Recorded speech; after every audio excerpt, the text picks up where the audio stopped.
നമസ്കാരം. മുഖ്യമന്ത്രി കസേര കണ്ട് പനിച്ചിരുന്ന മുഹമ്മദ് റിയാസ് ഇപ്പോൾ ആകെ നിരാശയിൽ തന്നെയാണ്. പാർട്ടി ഒന്നടങ്കം മുഖ്യമന്ത്രി പിണറായി വിജയനും റിയാസിനും എതിരെ നീങ്ങുന്ന കാഴ്ചയാണ് ഇപ്പോൾ കണ്ടുകൊണ്ടിരിക്കുന്നത്. മുഖ്യമന്ത്രിയുടെ മകൾ വീണ വിജയൻ മാസപ്പടി വിവാദവുമായി ബന്ധപ്പെട്ട് സീരിയസ് ഫ്രോഡ് ഇൻവെസ്റ്റിഗേഷൻ ഓഫീസിന്റെ അന്വേഷണം നേരിടേണ്ടതായി വരും എന്നുള്ള ഘട്ടത്തിലേക്ക് കാര്യങ്ങൾ മാറിക്കഴിഞ്ഞപ്പോൾ, അഥവാ ക്ലിഫ് ഹൗസിന്റെ പടിയിലേക്ക് സീരിയസ് ഫ്രോഡ് ഇൻവെസ്റ്റിഗേഷൻ ഓഫീസേഴ്സ് എത്തുന്നു എന്നുള്ള അറിവ് ലഭിച്ചതിനെ തുടർന്ന് CPM-ഉം ഇപ്പോൾ പിണറായി വിജയനെയും മുഹമ്മദ് റിയാസിനെയും ഒറ്റപ്പെടുത്തിയിരിക്കുന്നു എന്നുള്ളതാണ് അറിയാൻ കഴിയുന്നത്. ഏത് വിധേനയും അധികാരത്തിലെത്തുക, അതായത് മുഖ്യമന്ത്രി കസേരയിൽ എത്തുക എന്നുള്ള ലക്ഷ്യത്തോടു കൂടി തന്നെയാണ് മുഹമ്മദ് റിയാസ് ഇതുവരെയും കരുക്കൾ നീക്കിയിരുന്നത് എന്നുള്ളത് തന്നെയാണ് പരക്കെ അറിയപ്പെടുന്ന വിശേഷങ്ങൾ.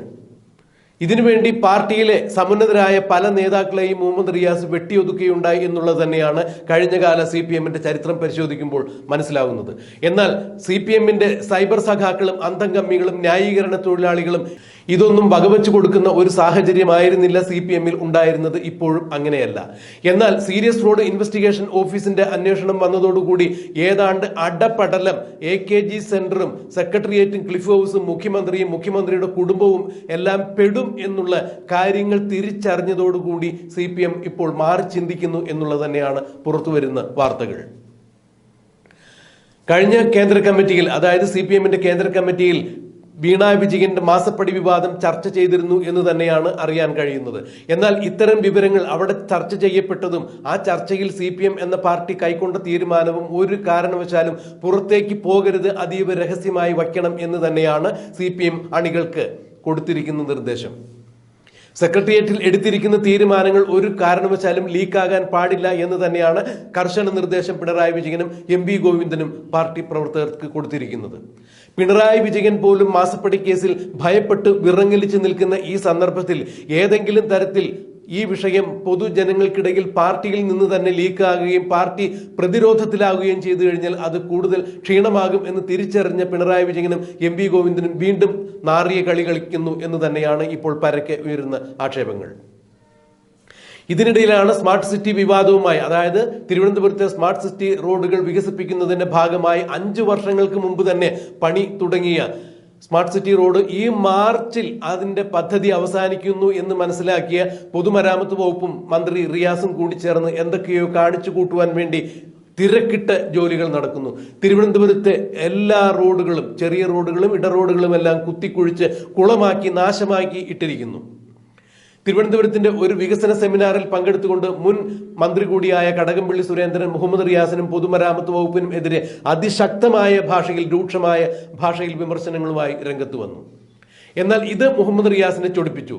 തിരുവനന്തപുരത്തുള്ള ചില ആളുകൾക്ക് ഈ റോഡുമായി ബന്ധപ്പെട്ട് ചില കമ്മീഷനുകൾ കിട്ടാത്തതിന്റെ, അല്ലെങ്കിൽ കിട്ടിക്കൊണ്ടിരുന്നത് നഷ്ടമാകുന്നതിന്റെ അടിസ്ഥാനത്തിലാണ് ഇത്തരത്തിലുള്ള ചില പ്രസ്താവനകളുമായി ചില ആളുകൾ രംഗത്ത് വന്നിരിക്കുന്നത് എന്ന് കടകംപള്ളിയുടെ പേരെടുത്തു പറയാതെ തന്നെ മുഹമ്മദ് റിയാസ് ആഞ്ഞടിക്കുകയായിരുന്നു.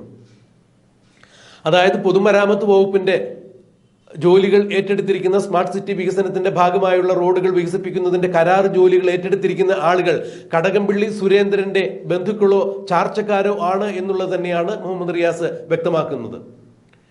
ഈ കരാറുകാരെ താൻ പിരിച്ചുവിടുകയുണ്ടായി. അതുകൊണ്ട് അവർക്ക് പൊള്ളിയപ്പോൾ അവരെ നിയോഗിച്ച, അല്ലെങ്കിൽ അവരുടെ ബന്ധുക്കൾക്കോ സുഹൃത്തുക്കൾക്കോ പൊള്ളിയിരിക്കുന്നു. അതിന്റെ പ്രതിഫലനമാണ് കടകംപള്ളി സുരേന്ദ്രനിൽ നിന്ന് വന്ന വാക്കുകൾ എന്ന അർത്ഥത്തിൽ തന്നെയാണ് മുഹമ്മദ് റിയാസ് ആഞ്ഞടിച്ചത്. ഇത് തിരുവനന്തപുരം ഭരിക്കുന്ന CPM പാർട്ടിക്കുൾപ്പെടെ വളരെ ക്ഷീണമുണ്ടാക്കി. ആരൊക്കെയാണ് പൊള്ളിയവർ, ആരൊക്കെയാണ് കൈക്കൂലി വാങ്ങിച്ചിരിക്കുന്നത്, അഴിമതി നടത്തിയിരിക്കുന്നത് എന്ന് വ്യക്തമാക്കാതെ മന്ത്രിമാർക്കും CPM പ്രവർത്തകർക്കും എതിരെ കാടടച്ചുകൊണ്ട് മുഹമ്മദ് റിയാസ് നടത്തിയ ഈ പ്രസ്താവന ഒരു കാരണവശാലും ന്യായീകരിക്കത്തക്കതല്ല. അത് അനുചിതം തന്നെയാണ്.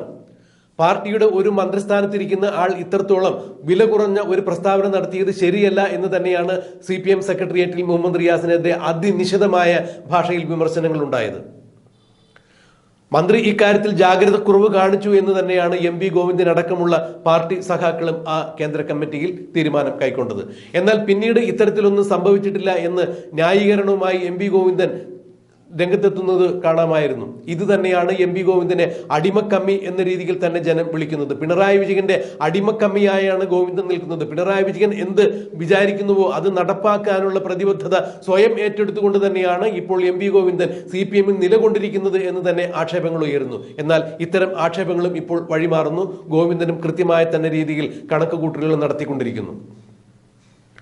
സ്വാഭാവികമായും CPM കീഴ്വഴക്കങ്ങൾ അനുസരിച്ച് CPM സംസ്ഥാന സെക്രട്ടറി ആയിരിക്കുന്ന ആളായിരിക്കും പിന്നീട് മുഖ്യമന്ത്രി എന്നുള്ളൊരു രീതികളുണ്ടായിരുന്നു.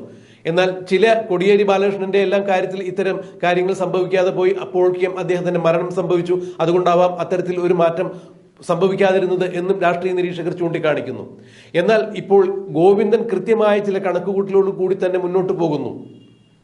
മുഹമ്മദ് റിയാസിനെ ഇത് തെല്ലൊന്നുമല്ല ചൊടിപ്പിച്ചിരിക്കുന്നത് എന്നുള്ളത് തന്നെയാണ് ഇപ്പോൾ അറിയുന്നത്. അതുകൊണ്ട് പാർട്ടിയും ഭരണവും ഏത് വിധേനയും തന്റെ കൈപ്പിടിയിൽ ഒതുക്കുവാൻ വേണ്ടി മുഹമ്മദ് റിയാസും പണിയെടുക്കുന്നു. അതിന്റെ ഭാഗമായി തന്നെയാണ് സ്മാർട്ട് സിറ്റി വിവാദത്തിൽ നേതാക്കളെയും മന്ത്രിമാരെ തന്നെയും മുഹമ്മദ് റിയാസ് വലിച്ചിഴിച്ചുകൊണ്ട് ഇത്തരത്തിലുള്ള പ്രസ്താവനകൾ നടത്തിയിരിക്കുന്നത് എന്ന് തന്നെയാണ് പലരും അടക്കം പറയുന്നത്. എന്തായാലും പാർട്ടിയിൽ വെട്ടിയൊതുക്കലിന്റെ ഭാഗമായി ആദ്യം വടക്കൻ കേരളത്തിൽ നിന്നുള്ള ഷംസീറിനെയാണ് മുഹമ്മദ് റിയാസ് ആദ്യം വെട്ടിയത്.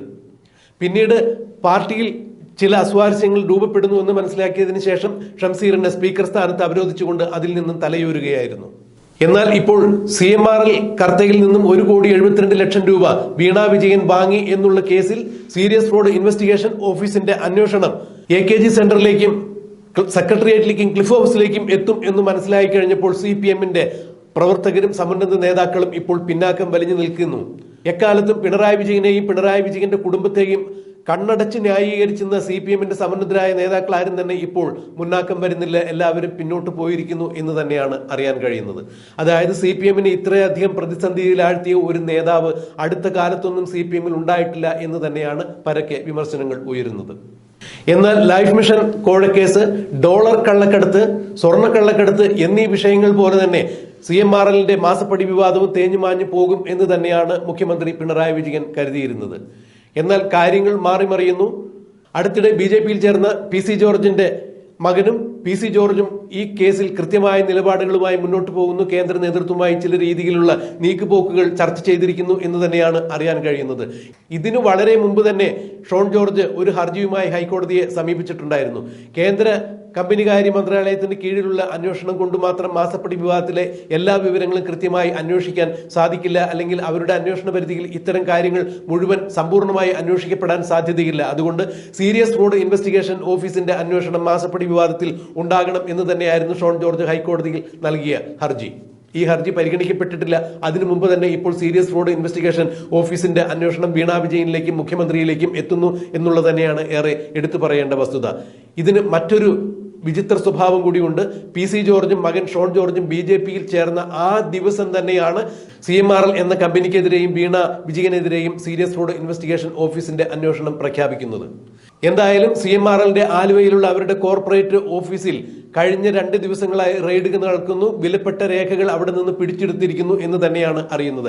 ഇനി സീരിയസ് ഫ്രോഡ് ഇൻവെസ്റ്റിഗേഷൻ ഓഫീസിന്റെ അന്വേഷണം വരുന്നത് വീണ വിജയനിലേക്കും സെക്രട്ടേറിയറ്റിലേക്കും തന്നെയാണ് എന്നുള്ളതാണ് നിയമവൃത്തങ്ങൾ ചൂണ്ടിക്കാണിക്കുന്നത്. AKG സെന്ററിലേക്കും അടുത്ത ദിവസം തന്നെ എത്തും എന്നുള്ളതിന് യാതൊരു സംശയവുമില്ല എന്ന് തന്നെ നിയമവൃത്തങ്ങൾ ചൂണ്ടിക്കാണിക്കുന്നു. CPM ഇത്രത്തോളം പ്രതിസന്ധിയിലാഴ്ത്തിയ ഒരു ഭരണവും ഒരു ഭരണാധികാരിയും ഇതുവരെയും കേരളത്തിൽ ഉണ്ടായിട്ടില്ല എന്ന് തന്നെയാണ് CPM അണികൾക്കിടയിൽ നിന്ന് തന്നെ ഇപ്പോൾ മുറുമുറുപ്പ് ഉയരുന്നത്. എന്തായാലും ഇനിയും പിണറായി വിജയനെയും മകളെയും ന്യായീകരിക്കുവാൻ CPM നേതാക്കൾ തയ്യാറല്ല എന്നുള്ളതിന്റെ ഉദാഹരണം തന്നെയാണ് ഇപ്പോൾ പിണറായി വിജയന് അനുകൂലമായി ആരും രംഗത്ത് വരുന്നില്ല എന്ന് തന്നെയുള്ളത്. അതിനിടയിലാണ് ഇപ്പോൾ മുഹമ്മദ് റിയാസ് ഇത്തരത്തോളം വിവാദങ്ങൾ ഉണ്ടാക്കി വീണ്ടും പ്രശ്നങ്ങൾ സൃഷ്ടിച്ചിരിക്കുന്നത്. കഴിഞ്ഞ CPM കേന്ദ്ര കമ്മിറ്റി യോഗത്തിൽ മുഹമ്മദ് റിയാസിനെതിരെ അതിരൂക്ഷമായ വിമർശനങ്ങളാണ് ഓരോ മെമ്പർമാരിൽ നിന്നും ഉണ്ടായത് എന്നുള്ളത് തന്നെയാണ് പുറത്തറിയാൻ കഴിയുന്നത്. എന്തായാലും മുഖ്യമന്ത്രി എന്ന രീതിയിൽ പിണറായി വിജയന്റെ നാളുകൾ എണ്ണപ്പെട്ടിരിക്കുന്നു. സീരിയസ് ഫ്രോഡ് ഇൻവെസ്റ്റിഗേഷന്റെ അന്വേഷണം ക്ലിഫ് ഹൗസിലേക്ക് എത്തുകയാണെങ്കിൽ തീർച്ചയായും മുഖ്യമന്ത്രി സ്ഥാനത്ത് നിന്ന് പിണറായി വിജയൻ രാജിവെച്ച് മാറി നിൽക്കേണ്ടി വരും എന്ന് തന്നെയാണ് CPM അകത്തു നിന്ന് തന്നെ ഇപ്പോൾ ഉയരുന്ന ചില അടക്കം പറച്ചിലുകൾ. ഇത്രയും നാളും ഇതിനെ പ്രതിരോധിക്കുവാൻ വേണ്ടി BJPയുടെ ഇരട്ടത്താപ്പ് നയമാണ് ഇലക്ഷൻ മുന്നിൽ കണ്ടുകൊണ്ട്, ലോക്സഭാ തെരഞ്ഞെടുപ്പ് മുന്നിൽ കണ്ടുകൊണ്ട് BJP നടത്തുന്ന കുൽസിതമായ തന്ത്രങ്ങളാണ്, പ്രചരണങ്ങളാണ്, ഇതൊക്കെയാണ് ഇവിടെ നടക്കുന്നത് എന്ന് പറഞ്ഞുകൊണ്ട് സീരിയസ് ഫ്രോഡ് ഇൻവെസ്റ്റിഗേഷൻ ഓഫീസിന്റെ അന്വേഷണത്തെ തരം താഴ്ത്തി കാണിക്കുവാനും കുറച്ചു കാണിക്കുവാനും വേണ്ടി CPM-ന്റെ അന്തംഗമികളും ന്യായീകരണ തൊഴിലാളികളും ഇതുവരെയും ശ്രമിച്ചിട്ടുണ്ടായിരുന്നു. എന്നാൽ കാര്യങ്ങളെല്ലാം കൈവിട്ടു പോവുകയാണെന്ന് CPM മനസ്സിലാക്കിയിരിക്കുന്നു. MP ഗോവിന്ദന് കൃത്യമായ രീതിയിൽ തന്നെ കാര്യങ്ങൾ പിടികിട്ടിയിരിക്കുന്നു. എന്തായാലും CPM-ന്റെ സംസ്ഥാന സെക്രട്ടറിമാരാണ് അടുത്ത മുഖ്യമന്ത്രിയാവാറുള്ളത് എന്നുള്ള ഒരു ചൊല്ല് മനസ്സിൽ വെച്ചുകൊണ്ട് തന്നെ MP ഗോവിന്ദൻ കൃത്യമായ കരുക്കൾ നീക്കുന്നു. പിണറായി വിജയന് അനുകൂലമായി ഇപ്പോൾ CPM-ൽ നിന്ന് യാതൊരു അനുകൂല ശബ്ദങ്ങളും ഉണ്ടാകുന്നില്ല, ന്യായീകരണം ഉണ്ടാകുന്നില്ല. അങ്ങനെയാണെന്നുണ്ടെങ്കിൽ അടുത്ത മുഖ്യമന്ത്രി കസേരയിലേക്ക് MP ഗോവിന്ദൻ കൃത്യമായ രീതിയിൽ തന്നെ പാത വെട്ടിത്തുറക്കുന്നു എന്ന് തന്നെയാണ് രാഷ്ട്രീയ നിരീക്ഷകരും അഭിപ്രായപ്പെടുന്നത്. എന്തായാലും വരും നാളുകളിൽ എന്തൊക്കെ സംഭവിക്കും ഇല്ല എന്നുള്ളത് കണ്ടറിയാം. സീരിയസ് ഫ്രോഡ് ഇൻവെസ്റ്റിഗേഷൻ ഓഫീസ് ആദ്യം AKG സെന്ററിൽ എത്തുമോ അതോ ക്ലിഫ് ഹൗസിലെത്തുമോ സെക്രട്ടേറിയറ്റിലേക്ക് എത്തുമോ എന്നുള്ള കാര്യങ്ങളെല്ലാം കണ്ടറിയാം, കാത്തിരിക്കാം.